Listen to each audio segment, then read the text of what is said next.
காலை வணக்கம் நண்பர்களே. இன்றைய நாள் பார்த்தீர்கள் என்றால் நமது பாரத பிரதமர் 75வது பிறந்த நாளை மிக விமர்சையாக கொண்டாடியுள்ளார்.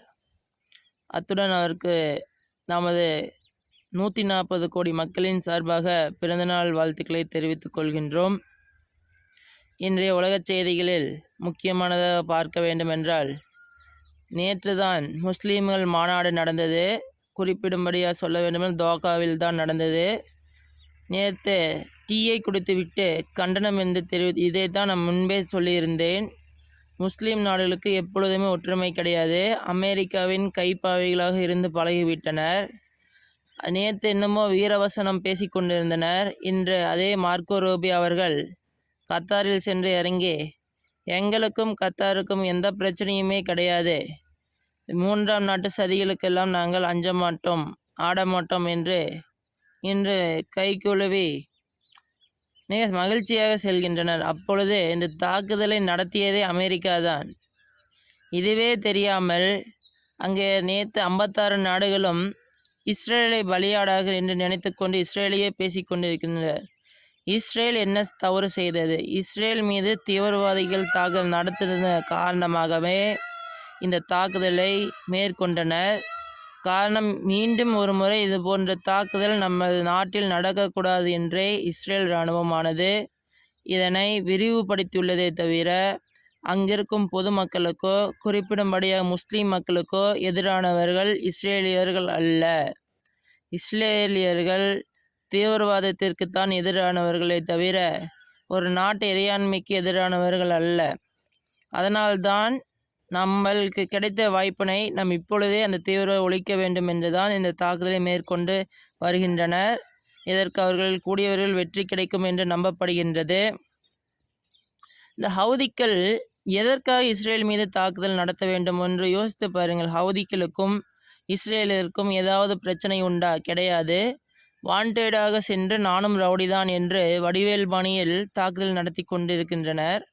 ஆனால் இதனால் அவர்களுக்கு தானே இழப்பு அதிகமாகி கொண்டே இருக்கின்றது. அவர்களுக்கு என்ன வருமானம் இருக்கின்றது? நேற்று பார்த்தீங்கன்னா துறைமுகத்தின் மீது தாக்குதல் நடத்தியுள்ளனர். அதற்கு முன்பாக பார்த்தீர்கள் என்றால் இராணுவ தலைமையகத்தை தாக்குதல் நடத்தினர். ஒரு 3 வாரத்துக்கு முன்பாக மொத்த பிரதமரிலிருந்து கேபினெட் அமைச்சர்கள் வரை தாக்குதல் நடத்தி இறந்துவிட்டனர். ஆனாலும் இந்த ஹவுதிக்கள் அடங்க மாட்டுகிறார்கள். திருப்பி இஸ்ரேலுடைய மண்ணில் சென்று தாக்குதல் நடத்துவோம் என்று கூறிக்கொண்டு எதற்காக இப்படி தாக்குதல் நடத்த வேண்டும்? முதலில் அல்லாஹ் உங்களை காப்பாற்றுவாரா என்று பாருங்கள். அல்லாங்கிறீர்கள். அல்லாஹ் ஒரு குண்டை விழுந்தால் பூவாக பொழிய வேண்டியதானே? ஏன் அப்படி செய்யவில்லை? அல்லாஹ் என்றைக்குமே அமைதியான மார்க்கத்தில் தான் செல்ல வேண்டும் என்று கூறியுள்ளாரே தவிர ஆயுதங்களை தூக்கி கொண்டு சென்று ஒரு நாட்டை தாக்குதல் நடத்துவதற்கு அனுமதிப்பதில்லை. ஹமாஸ் தாக்குதல் நடத்தியதன் காரணமாகவே இஸ்ரேல் இராணுவம் தாக்குதல் நடத்துகின்றதே தவிர அங்கிருக்கும் முஸ்லீம் மக்களுக்கு எதிரான தாக்குதல் அல்ல. அவர்கள் உயர்ந்த கட்டிடங்களை வீடுகளை குறிவைப்பதற்கு மூல காரணமே மக்களுடன் மக்களாக ஒன்றிணைந்து கொரில்லா தாக்குதல் முறையை கையாள்வதால் தான். வேறு வழி இல்லாமல் அந்த வீடுகளை தகர்க்க வேண்டிய சூழ்நிலையில் இஸ்ரேலிய நாடு உள்ளது. ஆனால் இது தெரியாமல் வெஸ்டர்ன் நாடுகளில் உள்ள ஒரு சில நாடுகள், குறிப்பிடும்படியாக சொல்லுமென்றால் இந்த சின்ன நாடுகள் செய்யும் அட்டூழியங்கள் தான் மிகப்பெரிய ஒரு வன்மத்தை கக்கக்கூடியதாக இருக்கின்றது. லக்சம்பர்க், அந்த லக்சம்பர்க் தேடி பார்த்தீர்கள் என்றால் எமது நாட்டின் ஒரு டிஸ்ட்ரிக்ட் அளவுக்கு கூட கிடையாது. ஆனால் அவர்கள் செய்யும் அலும்பு உலகமாக நகைப்புக்குரியதாக தெரிகிறது. இது போன்ற அதேபோல் ஸ்பெயினை எடுத்துக்கொள்ளுங்கள். அவர்கள் ஒன்றும் பெரிய நாடெல்லாம் கிடையாது, சிறிய நாடுகள்தான். ஆனால் அவர்கள் செய்யும் கூத்துக்கள் தான் சொந்த மக்களுக்கே ஆப்படிக்கிறார்கள். அவர்கள் என்ன செய்தார்கள்? இஸ்ரேல் மக்கள் என்ன போய் தேவையில்லாத மக்களையே கொள்கிறார்கள்? அல்லவே. அவர்கள் சென்ற தீவிரவாதிகளான ஹமாஸைத்தான் ஒழிக்க செல்கிறார்கள். காரணம், மீண்டும் ஒரு முறை இவ்வாறு நடக்கக்கூடாது. ஏனென்றால் இஸ்ரேல் மக்கள்கள் நீங்கள் நினைப்பது போல் யூதர்களுக்கு மட்டுமல்ல, அங்கே முஸ்லீம்கள் வாழ்கின்றனர், கிறிஸ்டியன்கள் வாழ்கின்றனர். அவர்களுக்கு எதிரான எந்த தாக்குதல் நடந்தது என்று கூறுங்கள் பார்ப்போம். கிடையவே கிடையாது. அது முழுக்க அவர்கள் செய்த தப்பால் தான் இன்றைக்கு அவர்கள் சென்று தாக்குதல் நடத்த வேண்டிய சூழ்நிலை ஏற்பட்டுள்ளது. இதன் காரணமாகவே அவர்கள் தாக்குதலை வீரியப்படுத்தியுள்ளனரே தவிர வேறென்ற ஒரு காரணமும் கிடையாது. என்னை பொறுத்தவரை தேவையில்லாமல் ஒரு நாட்டில் சென்று தாக்குதல் நடத்துவது அது தேவையற்ற செயல். ஏனென்றால் அந்த நாடு ஒரு வளர்ச்சி பாதையை நோக்கி சென்று கொண்டிருக்கும். நீங்கள் சென்று தீவிரவாதி பெயரில் ஒரு 2 துப்பாக்கி எடுத்துக்கொண்டு சென்று தாக்குதல் நடத்தினால் எவ்வாறு ஒரு நாட்டில் முதலீடு வரும்? சிந்தித்து பாருங்கள். முதலில் துப்பாக்கி கலாச்சாரத்தை ஒழிக்க வேண்டும். இது போன்ற அமைப்புகளுக்கு பணம் தரக்கூடிய நிதி வளங்களை படைத்த ஒரு நாட்டின் மீதும் பொருளாதார தடைகளை விதிக்கவும் வேண்டும் மற்றும் தனிமைப்படுத்த வேண்டும். தீவிரவாதிகளுக்கு ஆதரவளிக்கும் எந்த ஒரு நாட்டின் மீதும் கருணையே இல்லாமல் பொருளாதார தடையை விதிப்பது தான் காலச்சிறந்தது. ஏனென்றால் நீங்கள் யோசித்து பாருங்கள், நன்றாக போய் கொண்டிருக்கும், நன்றாக வேலை இருந்து கொண்டிருக்கும். ஆனால் தீவிரவாதிகள் என்ற போர்வையில் 2 துப்பாக்கி எடுத்துக்கொண்டு அப்பாவி மக்களை சுட்டு 4 பேர்த்தை பிணைய கைதிகளை சென்று விட்டு அங்கு கூர்ந்து விட்டு பெரிய நாட்டாமை போல் செய்கிறார்கள். இதில் எந்த விதத்தில் நியாயம்? அதனால் தான் இஸ்ரேல் வேறு வழியில்லாமல் தாக்குதல் நடத்தி கொண்டிருக்கிறது. ஏனென்றால் இஸ்ரேல் இராணுவம் யாருக்கும் எதிரான இராணுவம் அல்ல. முதலில் அதை புரிந்து கொள்ளுங்கள். இஸ்ரேல் இராணுவம் அனைவருக்கும் நண்பன் ஆவார்கள். இஸ்ரேல் சொல்லப்போனால் இந்தியாவுடைய மிகப்பெரிய நட்பு நாடும் கூட. இந்தியர்களும் இஸ்ரேலியர்களை நண்பனாகவும் ஒரு அண்ணன் தம்பியாகவுமே பார்க்கின்றனர். காரணம், இந்தியர்களுக்கு தெரிகிறது இஸ்ரேல்கள் நல்லவர்கள் என்று. குறிப்பிடும்படியாக சொல்ல வேண்டுமென்றால் பொறாமை பிடித்தவர்கள் தான் இஸ்ரேல் நாட்டினை வஞ்சகத்துடன் பார்க்கிறார்களே தவிர, என்னை பொறுத்தவரை இஸ்ரேல் நாடு மிகப்பெரிய ஒரு சின்ன நாடு என்று கூறுகிறார்கள். ஆனால் வல்லமை பொருந்திய நாடு. சிறிய நாடாக இருந்தாலும் விவசாயத்தில் புரட்சி செய்த நாடு. 2வது பார்த்தீர்கள் என்றால் நண்பர்களுக்காக இறங்கி வந்து உதவி செய்கிறார்கள். குறிப்பிடும்படியாக சொல்ல வேண்டுமென்றால் இந்தியா பாகிஸ்தான் ஒரு போர் மூலம் சமயத்தில் கூட இஸ்ரேல் தான் முதன்மையான நாடாக முன்வந்து நாங்கள் இந்தியாவுடன் உறுதுணையாக இருப்போம் என்று கூறிய ஒரே நாடு இஸ்ரேல் தான். அதற்கப்புறம் தான் ரஷ்யாவும் சொன்னது, பிற நாடுகளுமே. ஏனென்றால் இந்தியாவுக்கும் இஸ்ரேலும் மிகப்பெரிய நண்பர்கள், நட்பு மிக்க நாடுகளும் கூட. ஆனாலும் அங்கே சுற்றி இருக்கும் நாடுகள் எதிரியாக பாவிப்பதற்கு காரணம், அவர்களை பார்த்தால் அரோகண்டாக தெரியுது போல் அவர்கள் தெரியும். ஆனால் அவர் நல்லவர்கள் தான்.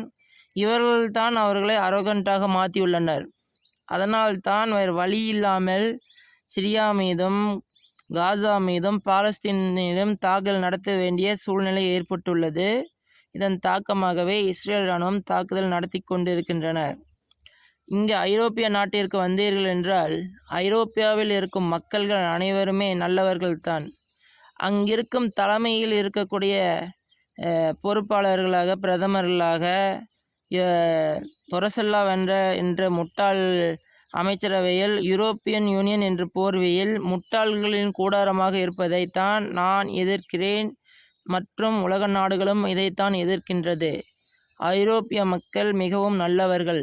ஆனால் அங்கிருக்கும் அரசியல் அமைப்புகள், அரசியல் சட்டங்கள் தான் மக்களுக்கு விரோதமானது. மக்களை சோம்பேறிப்படுத்தி தீய செய்திகளை நல்ல செய்திகளாக போட்டுக்கொண்டு மக்களை சண்டைக்கு தூண்டிவிட்டு கொண்டு இருக்கக்கூடிய ஒரு அமைப்பு எதுவென்றால் ஐரோப்பிய ஒன்றியம்தான்.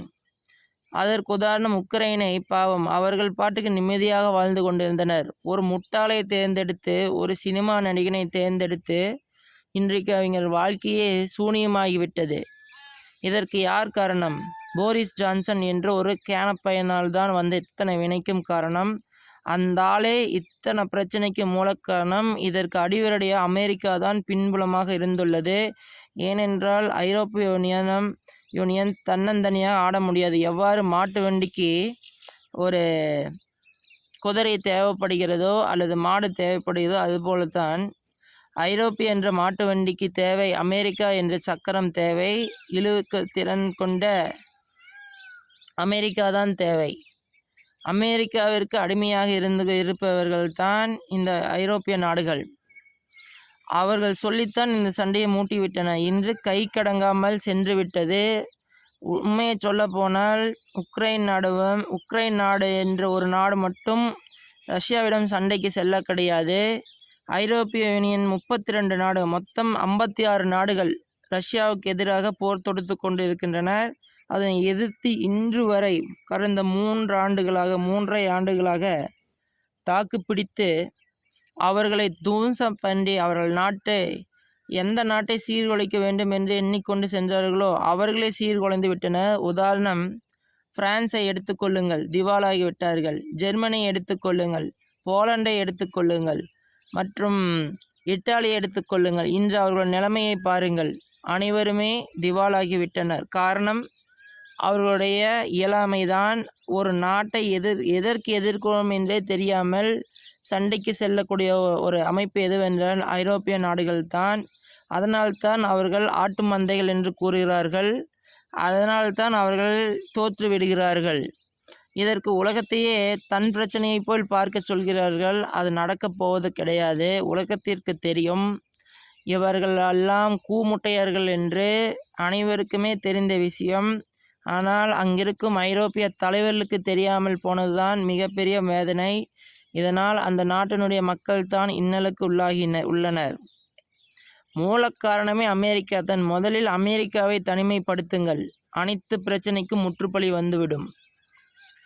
வெனிசுலாவை எடுத்துக்கொள்ளுங்கள். வெனிசுலாவைக்கு போய் பார்த்தால் அமெரிக்கா சட்டவிரோதமாக போர்க்கப்பலை கொண்டு போய் வெனிசுலா எல்லையில் நிறுத்தியுள்ளது. போதை மருந்து தடுப்பதற்காக என்று கூறிக்கொண்டு எண்ணெய் வளங்களை திருடுவதற்காக அங்கு சென்று கப்பலை நிறுத்தியுள்ளது. இது போன்ற ஒரு திருடனை தான் இன்று தலைவன் என்று கூறிக்கொண்டிருக்கும் உலக நாடுகள் அமெரிக்காவை போற்றுகிறார். எனக்கு என்னமோ அமெரிக்கா தான் இந்த உலகத்தில் உள்ள அனைத்து பிரச்சனைக்குமே மூல காரணமாக தெரிகின்றது. உலக நாடுகள் அனைத்தும் ஒன்று சேர்ந்து அமெரிக்காவை தனிமைப்படுத்தினால் இந்த பிரச்சனைக்கு முற்றுப்புள்ளி கிடைக்கும். பாவம், அவர் பாட்டுக்கு மதுரோ அவர்கள் நல்லாட்சி புரிந்து கொண்டிருக்கிறார். அதனால்தான் மக்கள் அவர்களை தேர்ந்தெடுத்து கொண்டிருக்கின்றனர். இவர்கள் என்னமோ அங்கே சென்று அமெரிக்காவுடைய ஒரு அடிமையை செட் பண்ணிவிட்டு எண்ணெயை திருடி கொண்டு சென்று விடலாம் என்று எண்ணி 10 போர்க்கப்பல், அதாவது எவன் இழிச்சுவாயினோ அவனிடம் சென்று F-35 காமிக்க வேண்டியது, ஒரு போர்க்கப்பலை காமிக்க வேண்டியது. பாவம், அவர்கள் சிறிய நாடு, ஒரு தீவினை போய் இப்படி மிரட்டுகிறார்கள் என்றால் இவர்களுடைய தைரியம் என்னவென்று தெரிந்து கொள்ளுங்கள். இவர்கள் அனைவருமே ஒரு கோழைகள் தான். ஏன், அமெரிக்காவுடைய நாட்டாமையான நாடு தானே. சீனாவிடம் சென்று அவர்கள் வீரத்தை காமிக்க வேண்டியது தானே, ரஷ்யாவிடம் சென்று காமிக்க வேண்டியது தானே. முடியாது. காரணம் என்னவென்றால் இவர் அமெரிக்கர்கள் என்றாலே கோழைகள், ஓநாய்கள் போன்ற மனநிலை படைத்தவர்கள்தான் இந்த அமெரிக்கர்கள். அதனைத்தான் ஒவ்வொரு முறையும் பாருங்கள், பிரதமரை தேர்ந்தெடுத்து விட்டால், ஜனாதிபதியை தேர்ந்தெடுத்து விட்டால் ஒரு நாட்டினை அழிப்பதற்காக சென்று விடுவார்கள். ஜனநாயகத்தை மலர வைக்கிறேன் என்ற போர்வையில். ஆனால் அவர்கள் நாட்டுடைய ஜனநாயகமே படுகொலையில் மண்ணை புரண்டி கொண்டுள்ளது. அதை சரி செய்வதற்கு அவர்களுக்கு நேரம் கிடையாது.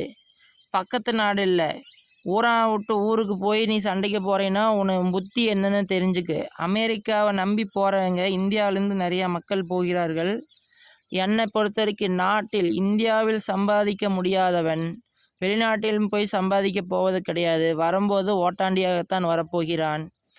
அவனுடைய நிலைமையை பார்த்தீர்கள் என்றால் பிச்சை எடுப்பதற்கு குறையாக இந்தியாவில் புழுவி கொண்டு இருப்பானே தவிர அவன் ஒன்றும் நல்லா இருக்க போவதில்லை. இந்தியாவில் நல்லா சம்பாதிக்கலாம். இந்தியாவில் என்ன வளங்கள் இல்லை, கடல் வளங்கள் உள்ளது, தொழில் வளங்கள் உள்ளது. நீ தொழில் தொடங்கு, ஏன் வேலையை எதிர்பார்க்கிறீர்கள்? தொழிலை தொடங்குங்கள். வேலை இல்லாதவர்களுக்கு வேலை கொடுங்கள்.